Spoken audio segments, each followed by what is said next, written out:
Hello students, आज हम लोग ग्रेविटेशन पढ़ेंगे। ग्रेविटेशन पढ़ने से पहले there are some things some chapters जो कि बहुत अच्छे से आपको आने चाहिए टू अंडरस्टैंड ग्रेविटेशन क्लियरली। अगर आपको ये 2-3 चीज़ें आती हैं तो you can leave it on me कि आपको पूरा ग्रेविटेशन समझ में आ जाएगा थ्रू दिस लेक्चर। इन चीज़ों को हम प्री रिक्विजिट्स में लिस्ट करेंगे, जिनमें से कि सबसे पहला है हमारा इंटीग्रल कैलकुलस। इंटीग्रल कैलकुलस में कोई आपको जो है बहुत बड़ा इंटीग्रेशन करना नहीं आना चाहिए। मोर इम्पॉर्टेंटली आपको ये आना चाहिए कि कैलकुलस, इंटीग्रल कैलकुलस का मतलब क्या है, what are you actually doing when you are doing integration. The next step is Newton's laws of motion, the most basic.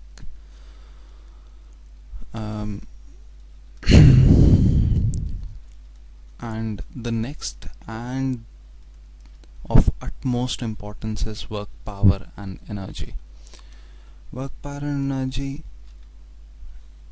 अगर आपको नहीं आता है then you can stop this lecture right here and go and do your work, power, energy clearly. अच्छा, तो once we are clear about this and you want to move forward, तो gravitation जो कि हम लोग न्यूटोनियन ग्रेविटेशन पढ़ेंगे, वो पढ़ने से पहले I want to tell you a little story how it all started. क्योंकि आपने पढ़ा होगा पहले, इट वाज ऑल बिलीव्ड कि all the planets move around us and with the help of angels, heavenly powers and stuff like that. पर ऐसा कुछ नहीं है। अराउंड अबाउट 1540s में आई थिंक कोपर्निकस भाई साहब ने ये अनुमान लगाया था कि जो मोशन ऑफ द प्लैनेट्स हैं that can only be explained अगर हम लोग ये मान लें that all the planets move around the sun in circular orbits, mind you. मतलब कि प्लैनेट्स एक्चुअली हमें बाकी स्टार्स जो है अर्थ के चारों ओर रेगुलरली चक्कर लगाते हुए देखते थे with a period of 1 year, but planets कभी आगे जाते थे, कभी पीछे जाते थे, कभी आगे जाते थे, स्टफ लाइक दैट। और एक इंसान था जो इस थ्योरी को बहुत हेट करता था, and that was a person called Tycho Brahe. तो टाइको ब्राही एक ऐसा इंसान था जिसने अपनी एडल्ट लाइफ की हर रात ऑलमोस्ट जगते हुए गुजारी बेचारे ने, so that he can collect data about all the stars in the sky and what ever वो कॉल्ड प्लैनेट्स, हमें नहीं पता था वो क्या हैं, और किसी तरीके से कोपर्निकस की थ्योरी को रॉन्ग प्रूव कर दें। But he just couldn't. He tried for I think about 20 years. In his later days in भाई साहब ने एक जो है असिस्टेंट हायर किया and his name was Kepler. So Kepler helped Tycho collect all his data in his later days, but what he really did was Kepler ने वो सारा डाटा एनालाइज किया और काफ़ी वैसे कोशिश की केप्लर भाई साहब ने कि जो है वो किसी तरीके से एक थ्योरी प्रोड्यूस करें फ्रॉम द डाटा जो कि ये टाइको ब्राही के किसी भी थ्योरी को प्रूव कर पाए, but he just couldn't. And he finally concluded कि जो कोपर्निकस कह रहा था वो सही था। So the irony over here is कि जिंदगी लगा दी टाइको ब्राही ने ऐसा डाटा कलेक्ट करने के लिए जो कि कोपर्निकस को गलत साबित कर दे, और वही डाटा ने फाइनली केप्लर को हेल्प किया कोपर्निकस को सही ठहराने में।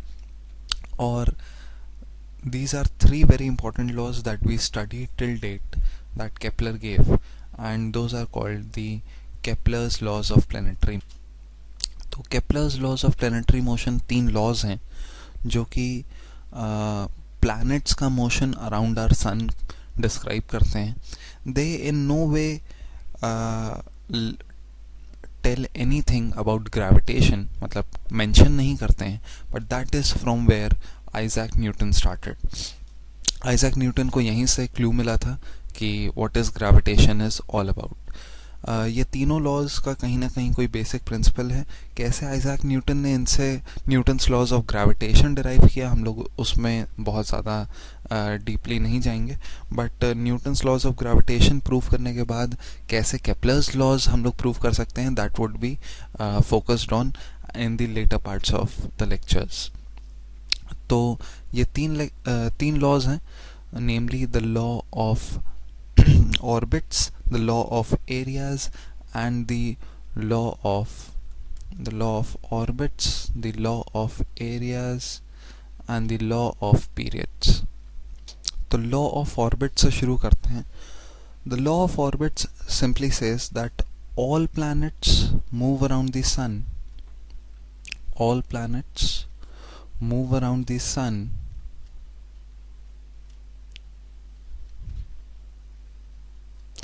in elliptical paths.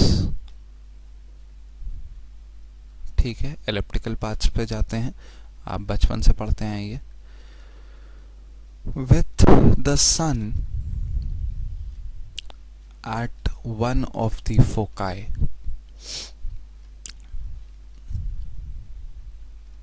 Now what is a foci? अच्छा, वैसे तो a foci कुछ नहीं होता है. फोकाई का सिंगुलर फॉर्म होता है फोकस, मतलब कि this is the plural for focus. और देखते हैं ये फोकाई क्या होता है. तो let's draw an ellipse first. So this green structure over here is what an ellipse looks like.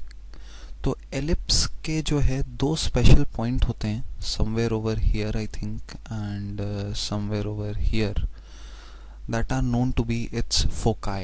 या फिर एक ये और एक ये, both of these are its foci. तो foci की खास प्रॉपर्टी होती है that any point on the ellipse का हर एक पॉइंट का sum of the distances, मतलब कि ये डिस्टेंस प्लस ये डिस्टेंस हमेशा एक कांस्टेंट होता है.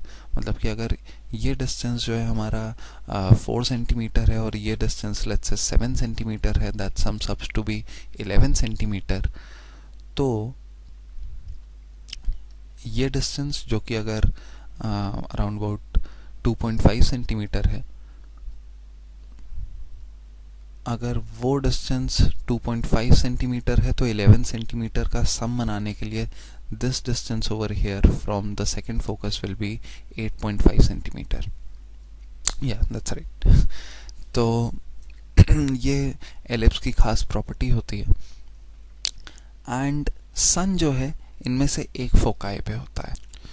Yeah, so here's the sun and the planets move around the sun different times पर different जगह पे.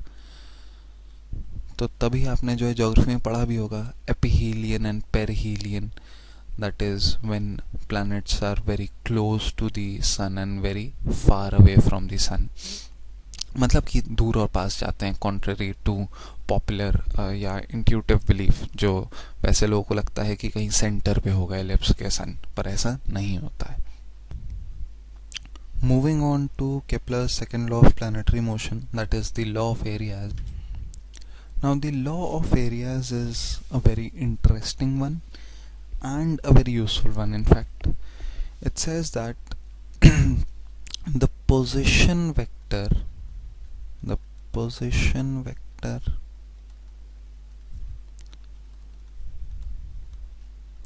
of each planet from the sun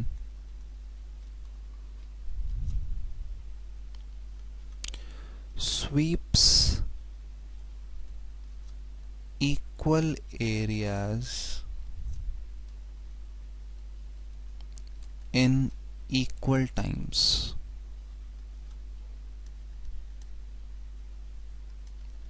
अच्छा, तो ये हमें जो है स्पीड के बारे में बताता है. फिर से एक एलिप्स बना लेते हैं. So we have an ellipse, that is the elliptical orbit of a planet, and we have the sun. और हमें लॉ ऑफ एरियाज बताता है दैट अगर सपोज यहाँ पे एक प्लैनेट है eight a given time, and obviously after some time it moves forward in its path to, let's say, reach somewhere over here, ठीक, in let's say a matter of 2 months, ठीक है. and after some time suppose यहाँ पे है, और अब 2 months बाद the planet will move in such a fashion that 2 months बाद, 2 months later it is in such a position that it has swept equal areas in the given 2 months. मतलब कि जितना एरिया उसने पहले स्वीप किया था in the 2 months, let's say हमारी अर्थ है ये, तो 2 months में वो यहाँ से यहाँ तक गई थी. इस बार 2 months में वो यहाँ से यहाँ तक पहुँच जाएगी, depending upon concerning itself with having to sweep equal areas. Now this is the radius vector, this is the radius vector at different times, और ये जो एरिया है ये वो स्वीप कर रहा है at through the given 2 months. ठीक है, तो ये हमें एक अंदाज़ा देता है of the speed of motion of a planet around the sun. It clearly tells us कि यहाँ पे जो है planet जब बहुत दूर होगा सन से तो it would be moving at a way more slower rate than when it is closer to the sun. एक demonstration मैं आपको दिखाता हूँ. So here it is. तो आप देख सकते हैं कैसे जो है ये planet sweeping equal areas in equal times. देखिए यहाँ से लेकर यहाँ तक पहुँच गया उतने ही टाइम में जितने टाइम में सिर्फ ये इतना डिस्टेंस ट्रैवल किया है. All because it has to sweep equal areas in equal times. And let me remind you, this came out pretty accurate. So that's it. So once again, the law of area says the position vector of each planet from the sun sweeps equal areas in equal times. Okay. Moving on, we have the law of periods, जो कि हमें जो है different planets के time periods, that is कितने time में उनमें एक 1 year complete होता है, compare करने देता है with respect to their semi-major axis of their orbit. So the law of periods says that the squares of the time period of revolution, square of the time period of revolution, जो कि actually होता है 1 year on a planet,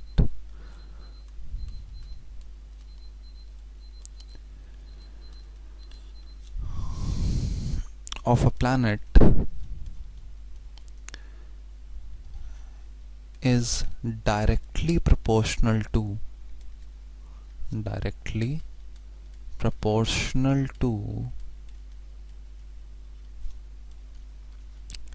the cube of the semi-major axis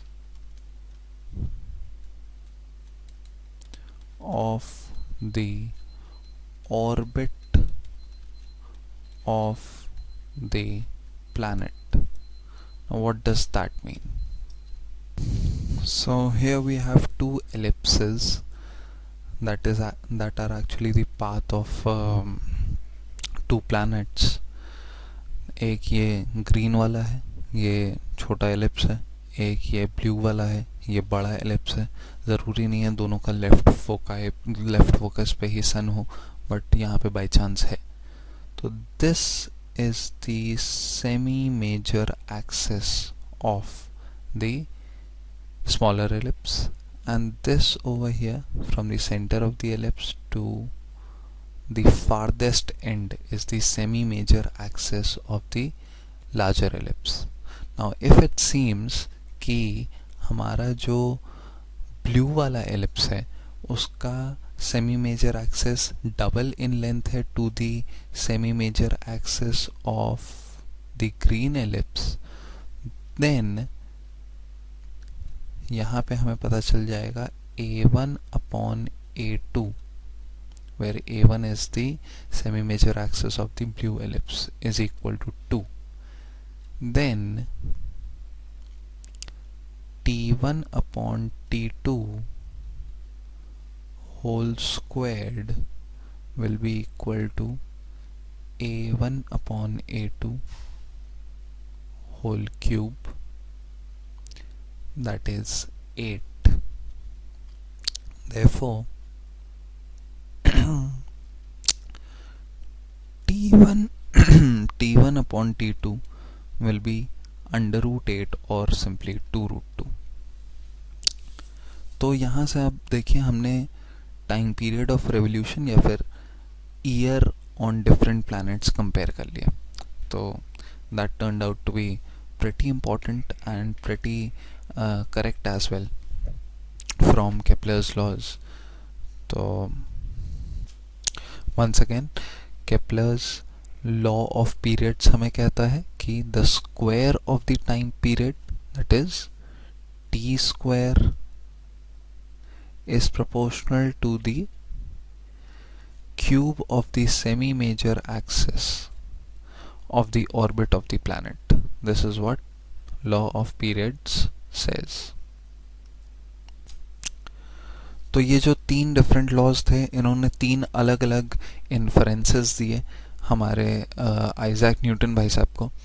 the first one, the law of orbits, told Isaac Newton that gravitational force, जो कि he believed was the force responsible for the motion of planets around the sun, was a central force.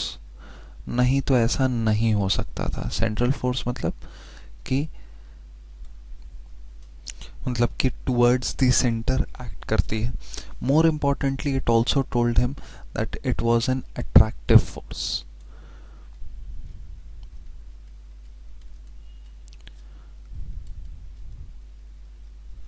The second law, the law of areas, striked out to Newton as the law of conservation of angular momentum. This is simply a restatement of law of conservation of angular momentum. Angular momentum. That also said कि ये central force है. The law of areas also proves कि ये central force है, gravitational force. और ये law of conservation of angular momentum कैसे है?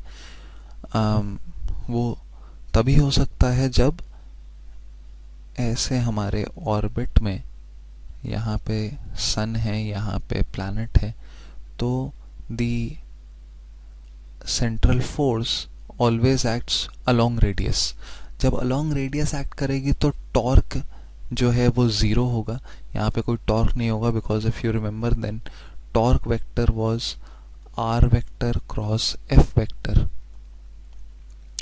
और क्रॉस प्रोडक्ट ज़ीरो होता है अगर दो वेक्टर्स पैरेलल होते हैं. अच्छा, तो law of areas is also a restatement of law of conservation of angular momentum. And finally जो law of periods था उसने finally major contribution दिया in deriving the exact formula of Newton's law of gravitation. उसने जो है magnitude of gravitational force के बारे में बताया. Okay, Newton's law of gravitation देखते हैं. What does the Newton's law of gravitation? The Newton's law of gravitation says that the force, the gravitational force of attraction between two masses, one being m1, the other being m2, is directly proportional. The gravitational force is directly proportional to the product of the masses, and the gravitational force is inversely proportional to the square of the distance between the interacting masses. ठीक है, square of the distance between the interacting masses. ये distance है interacting masses के बीच में, इनके square के inversely proportional है. Combining these two statements we have gravitational law is equal to g m1 m2 upon r square, where g is a constant, the proportionality constant, जिसे हम लोग बोलते हैं universal gravitational constant. Now wherever we put a universal out there, उसका मतलब होता है दुनिया में कहीं पे भी ये जो हमारा g है ये चेंज नहीं होता है. ठीक है, g जो है दुनिया में हर जगह approximately 6.67 into 10 raised to the power -11. अच्छा, note the unit, finally newton आना है. ठीक है, मीटर स्क्वायर पर KG square. I would like you to find its unit independently and the dimensions of universal gravitational constant. हाँ, तो universal gravitational constant stays the same in every part of the universe. Stays same everywhere.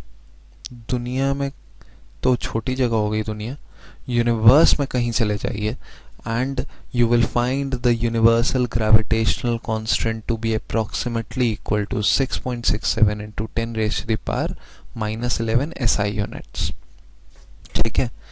अच्छा, another important thing is that the Newton's law of gravitation in itself is only true for gravitational law, केवल true है for 2 point masses. अभी continuous mass distribution की हमने बात नहीं की है. ठीक है, केवल 2 point masses के लिए true है. And a second very important point is that it is independent. The gravitational force between two masses is independent of any other mass or even force in the vicinity. मतलब आसपास कोई और मास रखा हो ना रखा हो, कोई और फोर्स भी लग रहा हो चाहे तो, but the force of gravitation between these two masses या फिर the force of gravitation on m1 due to m2 will remain independent of all other forces, all other masses in the vicinity. कोई फर्क नहीं पड़ता है इस पे.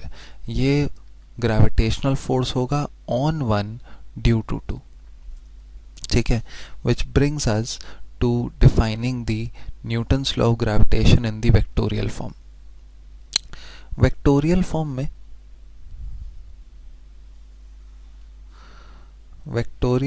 में हमें जो है पोजीशन वेक्टर्स दे दिए जाएंगे. So out here in the vectorial form we have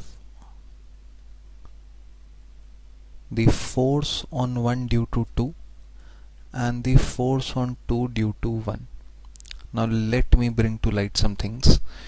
देखो, ये जो है ये over here is the position vector of mass m1. Remember vectorial form में हम लोग देख रहे हैं.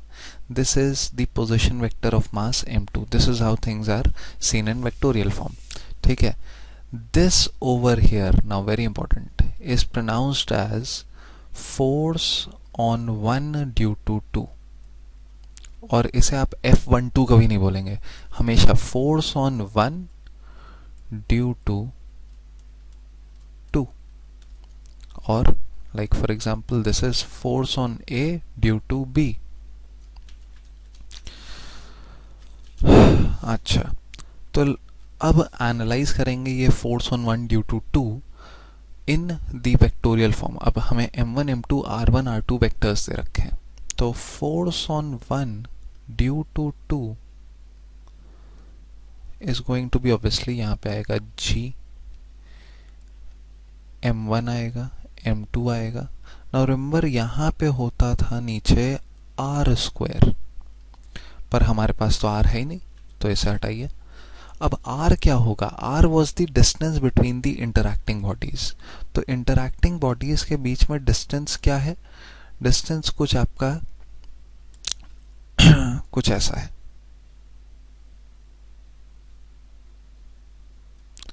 और ये जो डिस्टेंस है, ये लेट्स से अगर इधर हमारा एरो है इसका, तो this is going to be, if you remember from vectorial subtraction, this is r2 vector minus r1 vector, and in the opposite direction will be r1 vector minus r2 vector. obviously जब vectors को negative से multiply करते हैं तो direction opposite हो जाता है, magnitude same रहता है.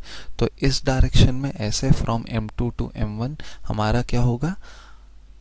r1 vector minus r2 vector, and the magnitude of r2 minus r1 is the distance between the interacting bodies. तो r2 minus r1 vector whole squared. Moreover, we will have to define the force in the vectorial form. मतलब कि हमें direction भी देना है force का.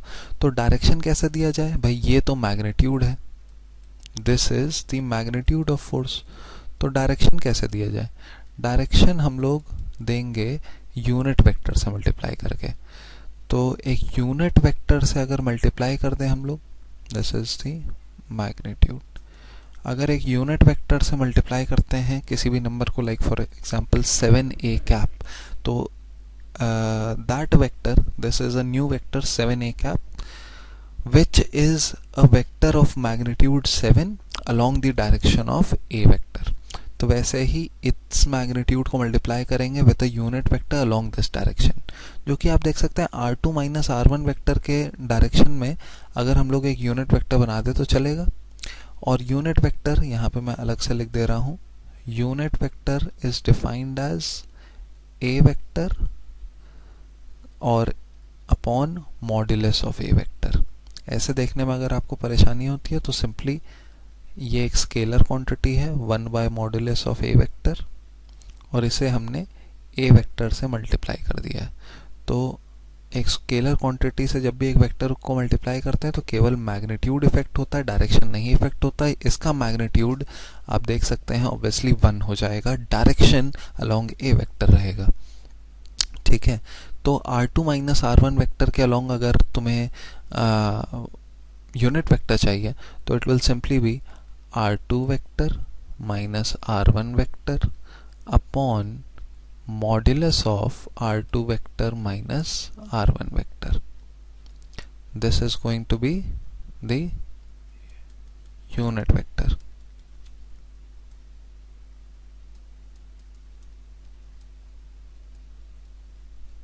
अच्छा, तो फाइनली अगर इन दोनों को कंबाइन कर दें तो वी हैव, ऊपर आप देखिए, f(1) due to 2 vector is equal to g m1 m2 upon r2 minus r1 whole cube into r2 minus r1. ठीक है, एंड ये क्यूब कहाँ से आ गया? ये हमें मैग्नीट्यूड यहाँ पे भी तो सेम है. ठीक है, और अगर फोर्स ऑन 2 ड्यू टू 1 निकालना है आपको, तो ये हो जाएगा हमारा g m1 m2 upon r2 minus r1 whole cube, क्योंकि मैग्नीट्यूड वही रहता है, ठीक है, and r1 minus r2, just opposite in direction, ठीक है। ये आप उधर से भी देख सकते हो, force on 2 due to 1 is just opposite direction, इसलिए माइनस से मल्टीप्लाई कर दिया मैंने इस वेक्टर को, is equal to minus force on 1 due to 2।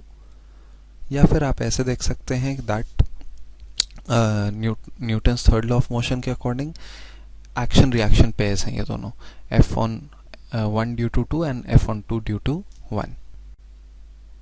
तो चलिए आगे देखते हैं। दो चीज़ों पे मैं आपको कैचअप कराना चाहता हूँ। One, and both of these are not vividly described in your books I suppose, ठीक है। One is the Cavendish experiment to find the universal gravitational constant, and the other is the principle of superposition. So to explain the Cavendish experiment, I have this little video over here. क्या किया Cavendish ने, ये दो little balls हैं, ठीक है, and this is almost a very lightweight frictionless beam, ठीक है, और ये दो बॉल्स को उसने एकदम फ्रिक्शनलेस एक्सेल पर रखा ताकि they are totally free to rotate, ठीक है। और यहाँ पे दो और बॉल्स रखी जो कि बार बार आगे पीछे नहीं हो रही है जैसे इसमें दिखा रहे हैं, बस एक बार जो है यहाँ पे ये इधर अट्रैक्ट हुई इनसे, तो इसने जो है ये फ्रिक्शनलेस एक्सेल को घुमाया, ठीक है, और जो जिस रेट पे घुमाया वो रेट पता करने के लिए we have mirror over here, ठीक है, जो कि मिरर वो यहाँ से एक लेज़र लेता है एंड यहाँ पे प्रोजेक्ट करता है to show the angle with which it is rotating. Now why do we need the mirror apparatus? We need it because gravitational force बहुत ही छोटा होता है, g की वैल्यू होती है 10⁻11 SI यूनिट्स में, तो ये जो एंगुलर रोटेशन है ये बहुत बड़ा नहीं होता है, ठीक है। ये जो मिरर apparatus है जो बीम को ये घुमा रहा है, now this let's say amplifies the angular change, ठीक है। जितना बड़ा रेडियस होगा, ये प्रोजेक्टर स्क्रीन बहुत दूर रखते हैं हम लोग, जिससे कि काफ़ी बड़ा लेट्स से 0.1 डिग्री के भी चेंज में लेट्स से 10 सेंटीमीटर 15 सेंटीमीटर ये लेज़र जो है मूव कर जाती है, जिससे क्या होता है you can easily measure 10 centimetre 15 centimetre, और अगर वो 0.1 डिग्री एंगल भी है तो it makes a huge lot of difference. तो उससे जो है जी कैलकुलेट किया था हमारे कैवेंडिश भाई साहब ने। Okay, the next thing is the principle of superposition, a very important principle for conservative forces. It says, जैसा कि हमने पहले न्यूटन्स लॉ ऑफ ग्रेविटेशन में देखा था, that the existence of another mass has no effect on the force experienced by mass m1 due to mass m2. Now it is a perfectly logical assumption कि यार अगर कोई तीसरा मास आ जाता है यहाँ पे तो हो सकता है कि अपना खुद का फोर्स लगाने के साथ साथ वो इसके फोर्स को भी इफेक्ट करने लग जाए, but that was found out to be false, ठीक है। ये जो फोर्स होता है ये अपने आप में बिल्कुल भी इफेक्ट नहीं होता है, ये हमने देख लिया था। And principal of superposition says कि इस पे जो फोर्स लगेगा m1 पे या किसी भी मास पे फॉर दैट मैटर, वो लगेगा the vectorial addition, the force on one particle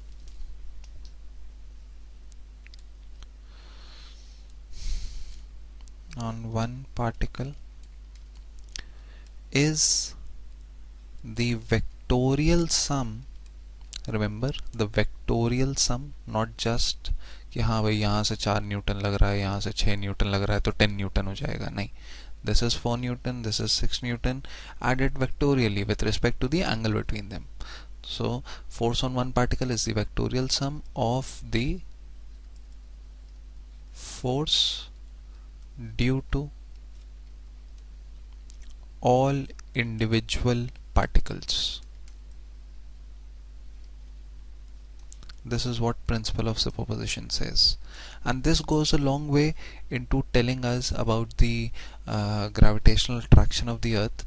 some people just start off कि हाँ भाई सेंटर से फोर्स लगता है, ये होता है वो होता है, नहीं।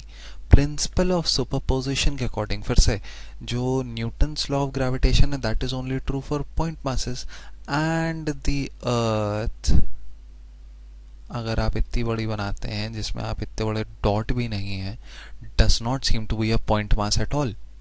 अब मैं क्यों मान लूं मैं यहाँ सेंटर की तरफ अट्रैक्ट हो रहा हूँ, जबकि इस साइड भी मास है, इस साइड भी तो मास है आपके। यहाँ पे अगर आप खड़े हैं, दिस इज यू, तो आप इधर क्यों नहीं अट्रैक्ट हो रहे हैं? ये बंदा अगर ऑस्ट्रेलिया में खड़ा है तो ये आपकी तरफ क्यों नहीं अट्रैक्ट हो रहा है? इधर भी तो मास है, इधर भी तो मास है। ठीक है, there is a perfectly logical assumption कि हाँ यार मास जो है यूनिफॉर्मली डिस्ट्रीब्यूटेड है, तो सेंटर की ही तरफ क्यों? How can you be so very sure? तो that surety comes from actual calculations from principle of superposition. हर एक पार्टिकल का ग्रेविटेशनल अट्रैक्शन हम लोग कंसिडर करते हैं ऑन यू, ठीक है, कि इस पार्टिकल की वजह से इतना खिंचोगे, इस पार्टिकल की वजह से थोड़ा कम खिंचोगे क्योंकि दूर है, इस पार्टिकल की वजह से और कम खिंचोगे बहुत दूर है, ठीक है, इस पार्टिकल की वजह से बहुत ज़्यादा खींचोगे पास में है, ठीक है, so on and so forth. And finally we come to realise कि हाँ भाई, for spherical mass distributions, very important, for spherical mass distributions, that too uniform ones,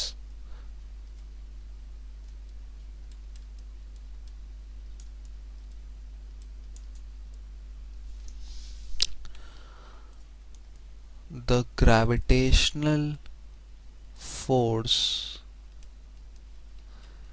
can be assumed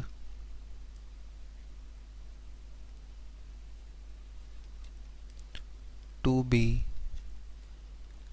acting from their geometric centers, केवल और केवल इनके लिए है uniform spherical mass distributions. It is not such a common thing. ये कैसे proof करूं common नहीं है? ये प्रूफ करने के लिए एक एग्जांपल दे रहा हूं मैं। लाइक फॉर एग्जांपल, अगर ये एक रॉड है, ठीक है, अब ये पॉइंट पार्टिकल तो है नहीं, ठीक है, लेट्स से ये रॉड है एल डिस्टेंस का, ठीक है, और डी डिस्टेंस अवे एक दूसरा एक पॉइंट मास है।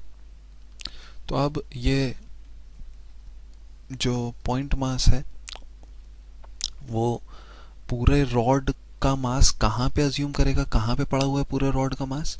तो वो ऐसे डिस्टेंस पे अज्यूम करता है। अब यहाँ पे L/2 डिस्टेंस नहीं आएगा बेटा, यहाँ पे इधर से नहीं आता है फोर्स, बल्कि it comes from a distance that is under root d into d plus l, which is not actually the centre. Centre तो यहाँ कहीं है L/2 पे, ये यहाँ कहीं है, ठीक है। तो हर बार ऐसा नहीं होता कि ज्योमेट्रिकल सेंटर से फोर्स एक्ट करे, but for uniform spherical mass distributions ऐसा होता है, ठीक है।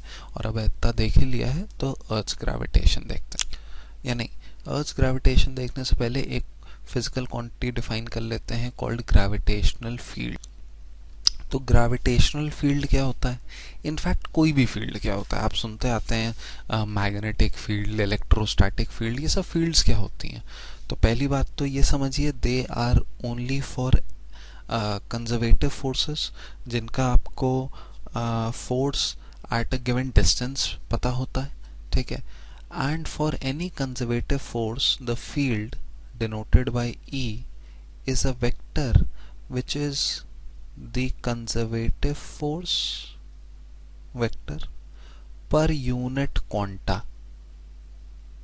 एक क्वांटा पे कितना कंजर्वेटिव फोर्स अप्लाई होता है at that position, that is the gravitational field at a point, at a point. अब ये क्वांटा क्या होता है, ये क्या बला है?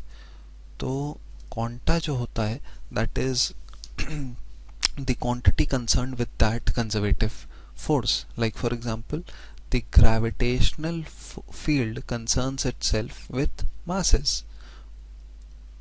उसकी जो फोर्स है वो अराइज करती है मासेस से, तो gravitational force per unit mass will be the electric field the gravitational field at that point।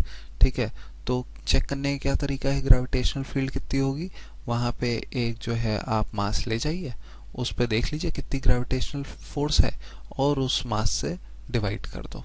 ठीक है, that will be the gravitational field. ठीक है, it is a vector along the force vector. अच्छा, आगे gravitational field of the अर्थ की बात करते हैं। फॉर अर्थ अगर हम लोग देखें, अभी हमने देखा कि अर्थ सरफेस की बात कर लेते हैं। हाँ, तो अभी हमने देखा कि by principle of superposition it can be seen कि अर्थ का जो ग्रेविटेशनल फोर्स है, क्योंकि वो एक कॉन्टिन्यूअस मास डिस्ट्रीब्यूशन है, तो it can be assumed to be continuous spherical mass distribution है, तो it can be assumed to be arising from the center। ठीक है, तो at earth surface अगर आप gravitational field देखेंगे तो डिस्टेंस क्या हो जाएगा, radius of earth denoted by R E. ठीक है, तो gravitational force at the surface of earth experienced by a mass m is gmem by re square, where me is obviously mass of earth me है, radius of earth re है। ठीक है, तो therefore gravitational field क्या हो जाएगी, gravitational field at the surface of the earth will be gme upon re square। I hope you realize कि सिर्फ मास से डिवाइड कर दिया है मैंने। ठीक है, अच्छा, अब ये ध्यान से देखिए कि ये जो gravitational field at the surface of the earth है, that is in fact closely related to something of our daily use in physics at least। ठीक है, तो देखिए हमें ये पता है the gravitational attraction provided by us by the earth is what we feel as weight. जो gravitational force होता है उसी को हम लोग वेट की तरह महसूस करते हैं, और ग्रेविटेशनल फोर्स यहाँ पे हमें दिख रहा है provided by the earth is g M e m by R E square, और वेट को हम लोग जनरली लिखते हैं m into g, where g is something we call acceleration due to gravity.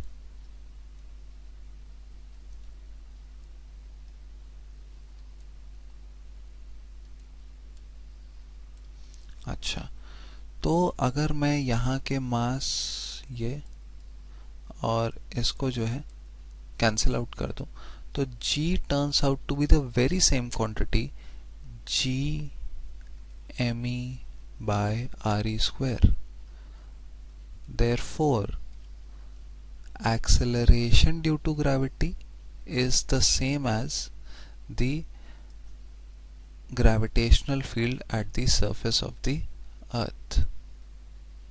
ठीक है, तो therefore आगे हम लोग एनालाइज करेंगे the gravitational field at different points above the surface of the earth, below the surface of the earth। तो चाहे मैं बोलूँ gravitational field above the surface of the earth यहाँ पे, या फिर मैं बोलूँ कि acceleration due to gravity above the surface of the earth, यहाँ पे एक ही बात है। ठीक है, तो अब variation of acceleration due to gravity देख लेते हैं। तो देखिए variation of acceleration due to gravity 4 reasons है होता है, नेमली as you go up, that is at a distance h above the surface of earth, यहाँ पे कहीं अगर आप हैं, या फिर if you dig deep into earth, that is at a depth d below the surface of the earth, अगर आप यहाँ पे हैं। moreover as you change your latitude, उससे भी जो है वेरिएशन होता है एक्सेलरेशन ड्यू टू ग्रेविटी में, due to centrifugal force of the earth. and lastly you have the variation in acceleration due to gravity due to the shape of the earth, जो कि slightly flat है from the poles and slightly bulging from the equator। तो ये जो slight सा भी change होता है, ये radius of the earth at equator बढ़ा देता है and radius of the earth at poles कम कर देता है. तो therefore you have a greater amount of acceleration due to gravity at the poles than at the equator. ठीक है. Moreover, I want you to remember कि हम लोग हमेशा g के रिस्पेक्ट में इसे ढूंढने की कोशिश करेंगे, which is g me upon re square, where g is the acceleration due to gravity at the surface of the earth. ठीक है. GME upon RE square. अच्छा, इसके अलावा I need you to remember the binomial theorem. Binomial theorem एक जगह हम लोग use करेंगे, वो मैं पहले से एक्सप्लेन कर दे रहा हूँ आपको. बाइनोमियल थ्योरम का एक अप्रॉक्सीमेशन है जो कि कहता है that if x is very very less than 1, then 1 plus x raised to the power n is equal to 1 plus nx plus n into n minus 1 upon 2x squared plus n into n minus 1 into n minus 2 upon 3 factorial x cube, and this series can go on forever and ever. ठीक है. पर अगर x is very very less than 1, then the higher powers of x can be neglected. Higher powers can be neglected. ठीक है. ऐसा क्यों है? क्योंकि अगर a number is very less than 1, like for example 0.3 है, 0.3 का जब हायर पावर आप लेते हैं तो वो 0.9 नहीं आता है, बड़ा नहीं होता है, वो और छोटा हो जाता है, 0.09. 1 से भी छोटा, 0.1 से भी छोटा है ये. 0.3 का अगर आप क्यूब करेंगे तो ये हो जाता है 0.027. ठीक है. तो इट गोज ऑन डिक्रीजिंग. और वेरी वेरी लेस देन 1 मतलब 0.1 से भी छोटा. तो in that case this approximation can be used. 1 plus x raised to the power n is equal to 1 plus nx. Remember, this is true for n a member of any real number. Any real number in the sense कि अब जैसे आपके पास आ गया है 1 upon 5 plus 0.8 raised to the power 5/7.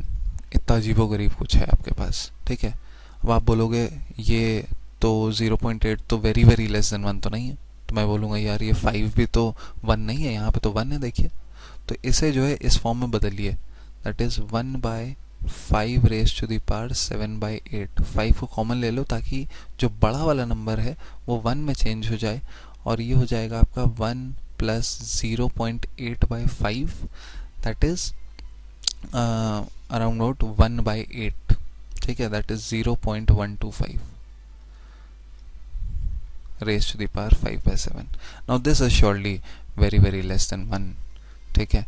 तो इसको जो है हम लोग लिखेंगे 1/5 raised to the power 7/8, 1 plus 0.125 raised to the power -5/7, जो कि फाइनली हो जाएगा 1/5 raised to the power 7/8, 1 minus 5/7 into, let me use square brackets over here, 0.125. देखिए 1 plus nx हमने अप्रोक्सीमेट कर दिया ऐसे, तो ये हो गया 1 प्लस n है हमारा, यहाँ पे n है हमारा -5/7, तो हो गया -5/7 एंड x इज 0.125 या 1/8. तो इसे हमने काफ़ी हद तक अप्रोक्सीमेट कर लिया into a single multiplication value, multiplicative value, rather than being this weird expression. ठीक है, तो ये बाइनोमियल थ्योरम हम आगे यूज करेंगे in checking the acceleration due to gravity. So let's see how gravity varies at a height h above the surface of the earth. ठीक है, तो at a height h above the surface of the earth मतलब आप यहाँ कहीं हैं तो surface of earth से h height above है। ठीक है, तो हमारा जो g dash हो जाएगा that will obviously be g me upon re plus h whole square. ठीक है, रिमेंबर ये ग्रेविटेशनल फील्ड है। ठीक है, तो ये डिस्टेंस हमारा re है और जो अर्थ ग्रेविटेशनल फील्ड है या कोई भी यूनिफॉर्म स्फेरिकल मास डिस्ट्रीब्यूशन अगर होता है तो it can be assume to be concentrated at its geometric centre. यहाँ पे मान सकते हैं हम लोग इसको। ठीक है, तो यहाँ से कितनी दूर हो गया, यहाँ से हो गया re plus h distance away. Now remember हमें ऐसे कंपेयर करना है with the acceleration due to gravity at the surface of earth, जो कि कितना होता है, वो होता है G M E by R E square. G होता है G M E upon R ई स्क्वायर। तो ये अगर मुझे लाना है कहीं से इसमें तो जी डैश हो जाएगा जी एम ई, और अगर इसमें से मैं आर ई कॉमन ले लूं तो बाहर आकर के वो हो जाएगा आर ई स्क्वायर। ठीक है, आर ई कॉमन लेंगे तो आर ई स्क्वायर इंटू जो भी बचेगा उसका स्क्वायर होगा वो, और बचेगा क्या 1 plus h by R E whole raise to the power 2 which finally turns out to be gme by re square। ये हमारा हो गया acceleration due to gravity at the surface of the earth, g into 1 plus h by re raised to the power minus 2. This is g dash at a point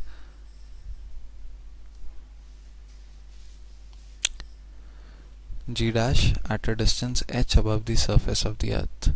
ठीक है, इसमें approximation लगाएंगे जैसा कि अभी मैंने बताया था आपको बाइनोमियल एक्सप्रेशन में, that is if now h is very very less then re,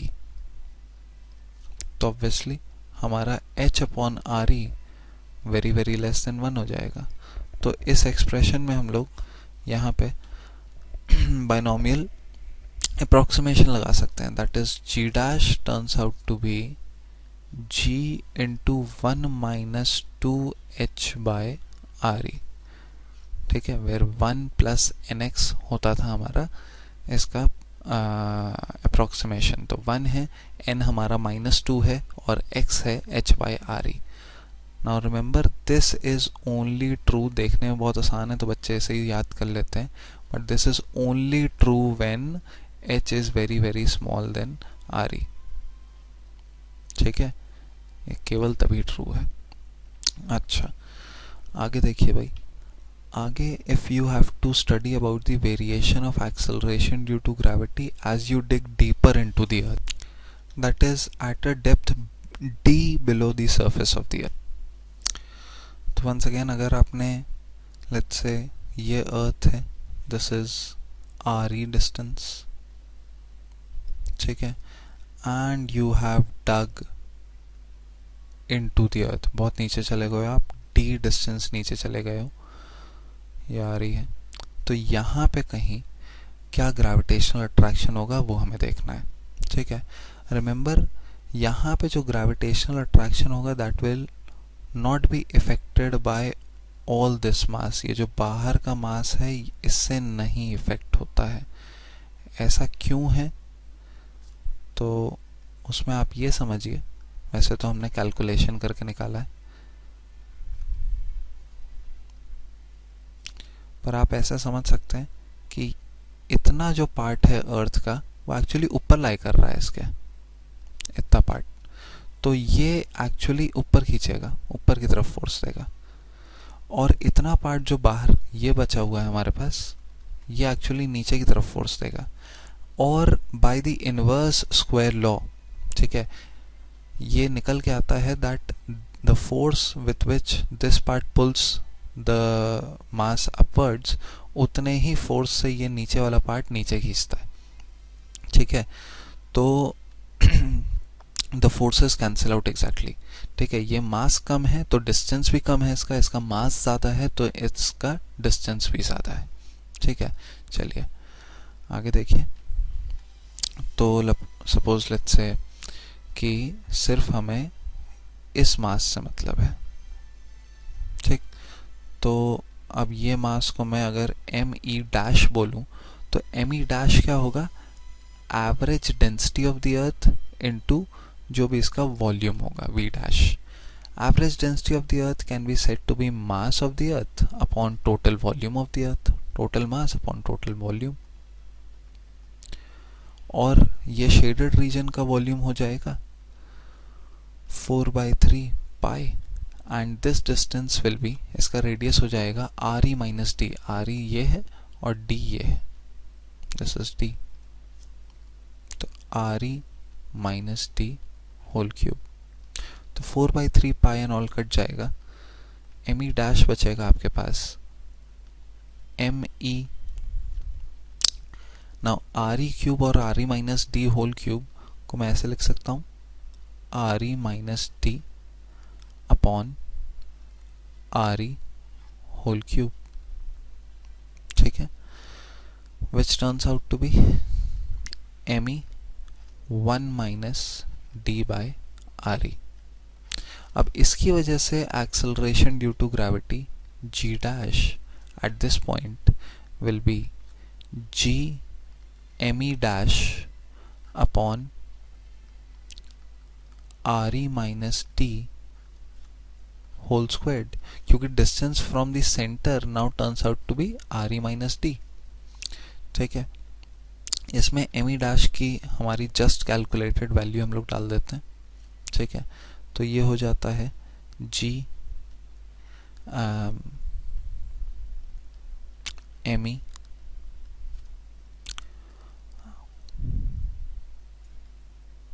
sorry यहाँ पे हमने क्यूब नहीं लगाया, 1 minus D by R E whole cube. और इसको आर ई माइनस डी होल स्क्वायर में से हम लोग जो है आर ई कॉमन ले लेंगे. तो अगर आर ई कॉमन ले लेते हैं तो ये हो जाता है R E square 1 minus D by R E whole squared. तो इसको यहाँ पे यूज कर लेते हैं, R E squared 1 minus D by R E whole squared.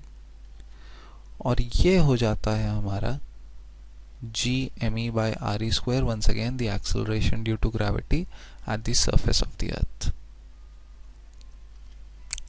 तो g dash now turns out to be acceleration due to gravity at the surface of the earth into 1 minus d by re, क्योंकि ये 1 minus d by re whole cube था, ये 1 minus d by re whole square था. सिर्फ इतना बचेगा.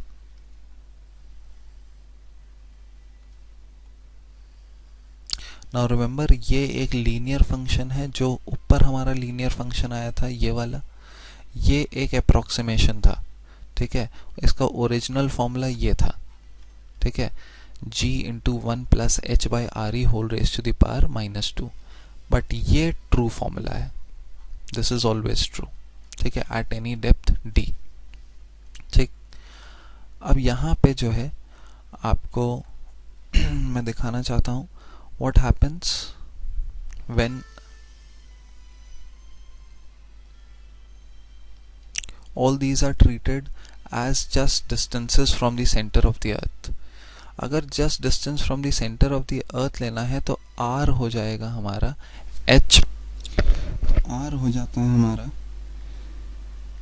h plus R E. अगर इसको हम लोग रिप्लेस करें, आप देख सकते हैं ये हमारा r हो जाएगा, that is distance from the centre of the earth. ये r है हमारा सिंपली. तो इसको अगर हम लोग यहाँ पे रिप्लेस कर दें इसमें, तो यहाँ पे अगर आप एलसीएम ले लें तो आर ई प्लस एच मिल जाएगा, जो कि r होगा. This simply turns out to be g into r by are e raise to the power -2, ये हमारा जी डैश हो गया, या फिर जी डैश हो गया हमारा g R E squared upon R square. ठीक है, तो यहाँ मैं आपको ये दिखाना चाहता हूँ that g dash is inversely proportional to the distance from the centre of the earth squared. whereas over here, यहाँ पर अगर हम लोग रिप्लेस कर दें r small r as the distance from the centre of the earth, ये तो r will simply be R E minus d, यहाँ पे आर हो जाएगा R E minus D.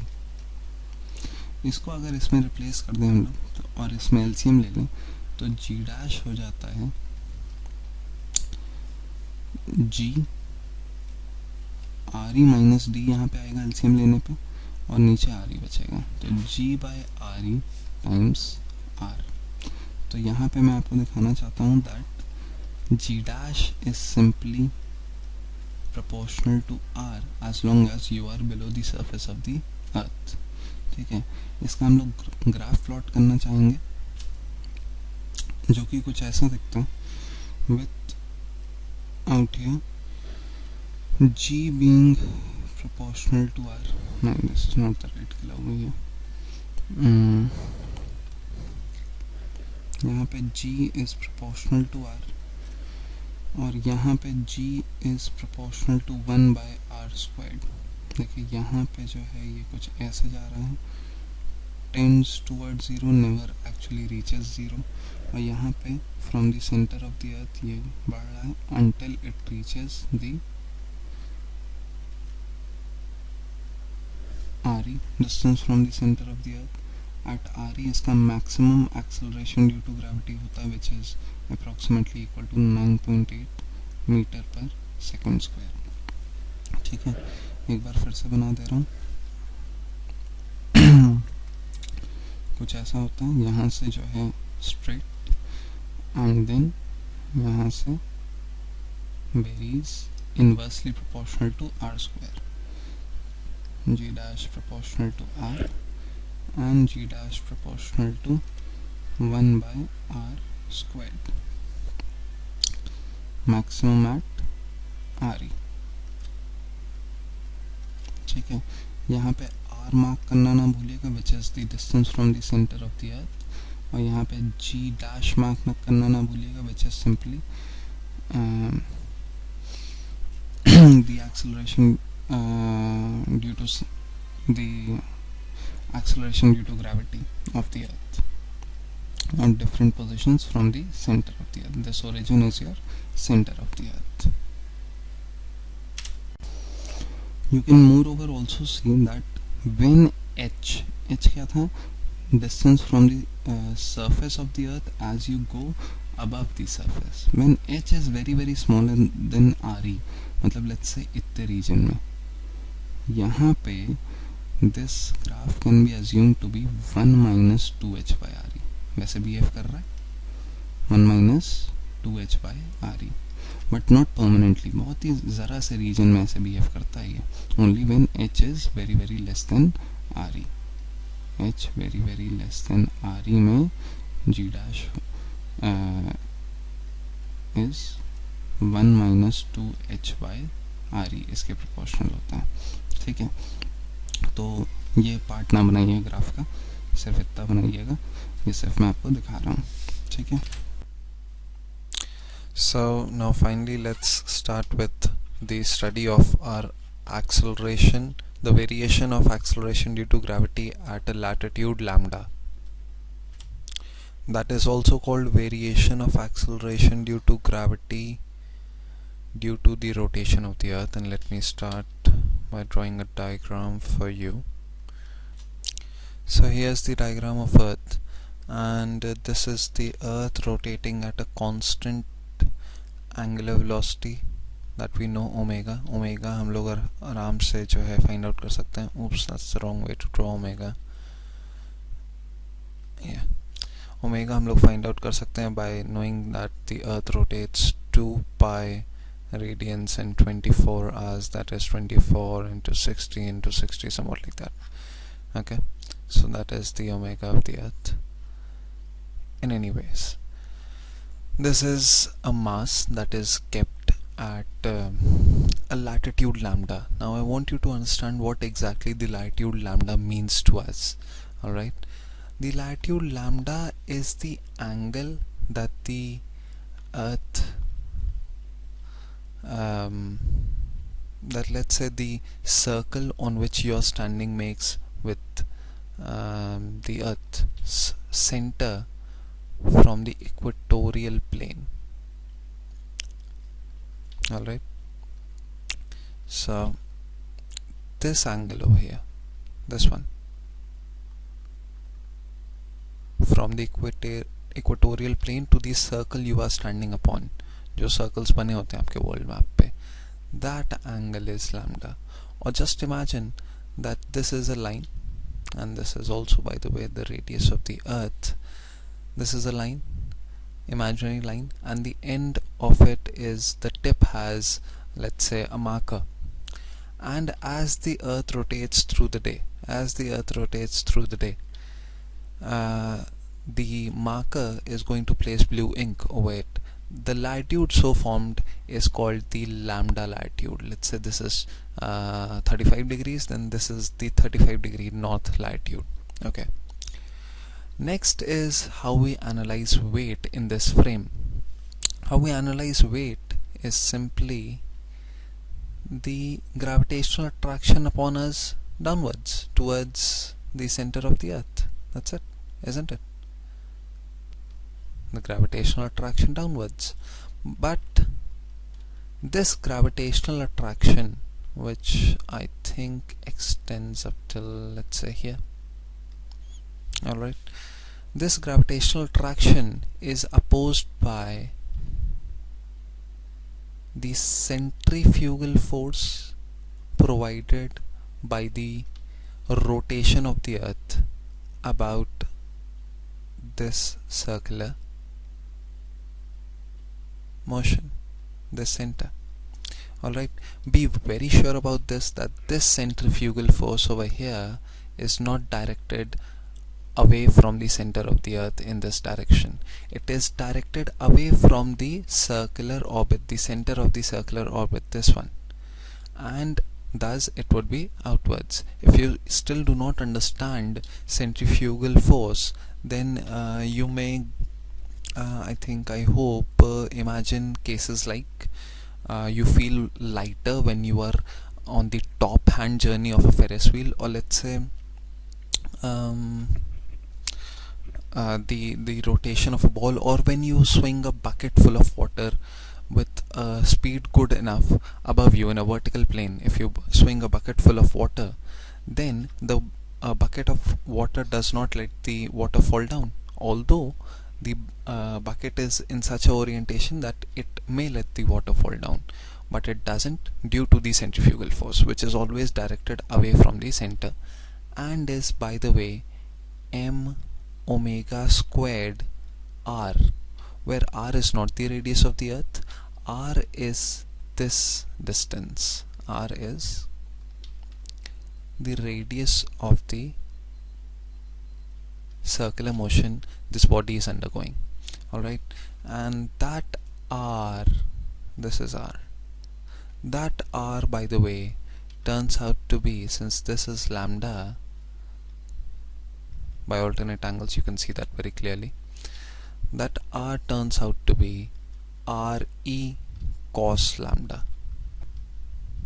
You can see that this is Re, this blue line over here from the center of the earth to the surface of the earth obviously has to be Re, and this is R, the radius of the circular motion you are undergoing every day, day and night, day and night, day and night. You are dancing on the surface of the earth. Alright, so R is Re cos lambda actually.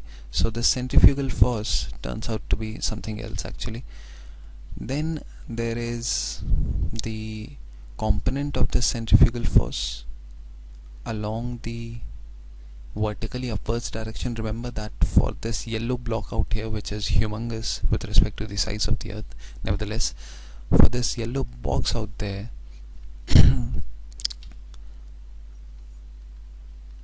the vertically upwards direction is going to be this direction. Alright, and the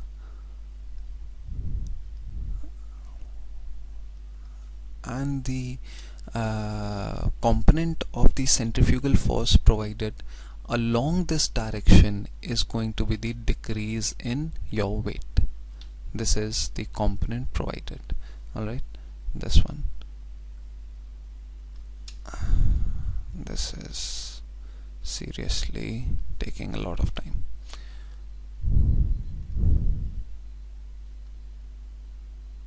Alright, now this one over here, this green line over here, is the decrease in your weight due to the rotation of the earth, which by the way is equal to whatever this centrifugal force is. Fc is equal to m omega square r, and this is equal to Fc cos lambda.